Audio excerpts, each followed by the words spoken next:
Russia's invading Ukraine. This story is complicated, but we're going to make it simple.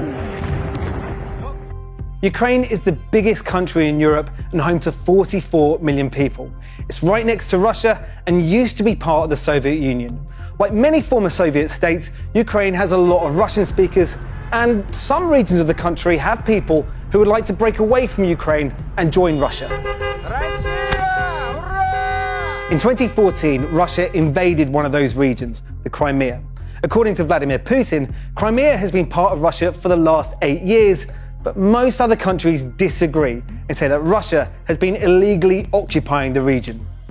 Russia has also been heavily involved in 2 other parts of Ukraine since then, called Donetsk and Luhansk. Together, these areas are known as the Donbass. Since 2014, Ukrainian forces have been battling Russian-backed fighters who want the Donbass to break away from Ukraine.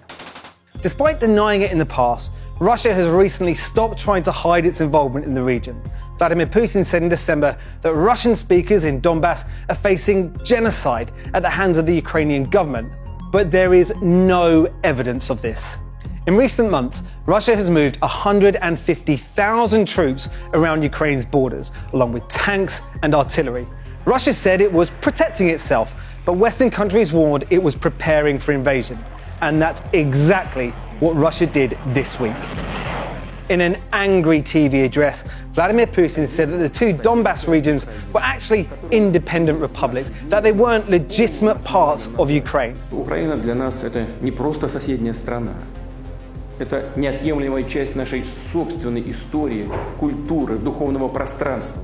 Just hours later, Russian soldiers entered the regions on a so-called peacekeeping mission.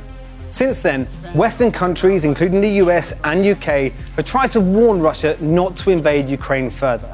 They've placed sanctions on some Russian banks and billionaires, hoping to persuade Vladimir Putin that his economy would suffer if he tried to take the rest of Ukraine. But it hasn't worked. In the early hours of Thursday, Russian troops went beyond Crimea and Donbass and started an assault on the rest of Ukraine.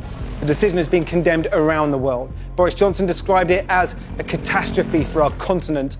Joe Biden has warned Putin that the world will hold Russia accountable.